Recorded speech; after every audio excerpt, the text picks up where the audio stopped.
We're going to start by checking our internal storage on our phones. Let me hope that you have at least 10 GB of internal storage. If not, please go and remove some apps you're not using, remove some videos, delete the videos that you're not using or you don't need anymore. The next thing we're going to do is we're going to locate the videos in your gallery to make sure that we know where the videos are being stored after editing them or after filming them. Next thing that's very important is how you're using your battery or how you're not draining your battery. In other words, when you're going to be using the phone, your smartphone for filming, for editing, the battery will get drained much faster than usual. So you have to be careful to save the battery as much as you can. Remove any unnecessary or any tasks that you're not going to need. Turn off the notifications for as many things as you can. Turn off the location, maybe reduce the brightness of your display and so on. So if possible, also carry around, if you're going to be on the field moving around a lot, carry around your charger or your power bank if that's an option. Next thing to know is locate your microphone and of course camera lens. Camera lens are easy to find, I'm sure about that, but microphone might be a bit more tricky. Why you need to locate that is to make sure you don't cover those things while you're filming.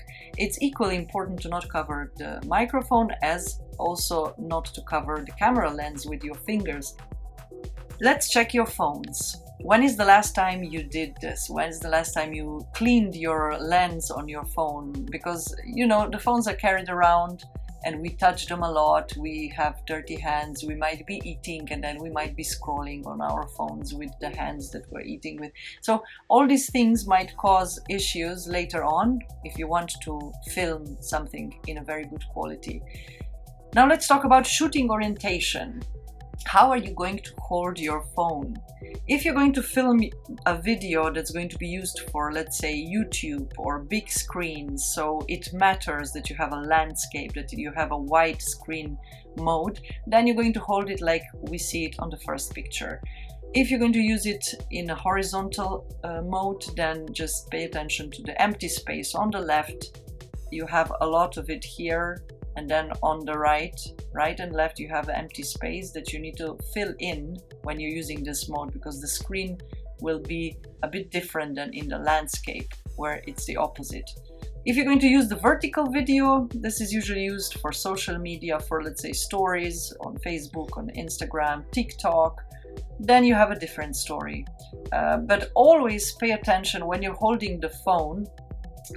Pay attention how you frame your shot, how you put the most important things in the center, no matter how you're going to hold the phone. Now let's talk about zooming. I would most certainly say that when you're starting to film, when you're a beginner, try to avoid zooming as much as possible. Instead try to move closer to your subject. So just take your phone and go closer to something that you're filming. Now, what happens when we're zooming? Two things happen. One thing is, if you're not stable with your phone, you might start to film very shaky shots. You'll get very shaky videos out of it.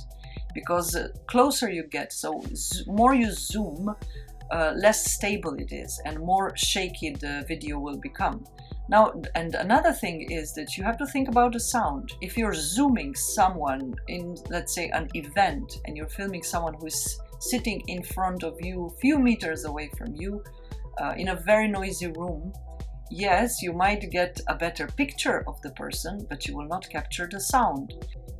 Another thing to think about is that when you start filming and you did not turn off your notifications, you will start getting those sounds, maybe, you know, the vibration of the messages coming in and all those things. You don't want that. So before filming, I recommend you to turn on the airplane mode. Now let's talk about focus. Let's talk about exposure. Focus, in simple words, means how to make the picture or the shot as clear as possible. Let's say you're filming a person and you're trying to make the face as clean, as sharp as possible. That is a focus. And exposure means how we're going to lighten, how we're going to use the brightness, how we're going to use the light on the shot. You can actually lock your auto exposure and your autofocus, because you know your phones, they're automatically grabbing the focus and exposure all the time as you move, as you're filming. Of course, we're talking about filming mode. So what we will do is we're going to just tap on the screen, get the right exposure, get the right focus, and hold it to lock it. Now when it's locked, it means that when you're filming someone during the interview, they can be moving their hands, they can be moving their head left and right, and the focus will stay on their face and the light will not change, which often happens when we're moving around in the shot, in the frame.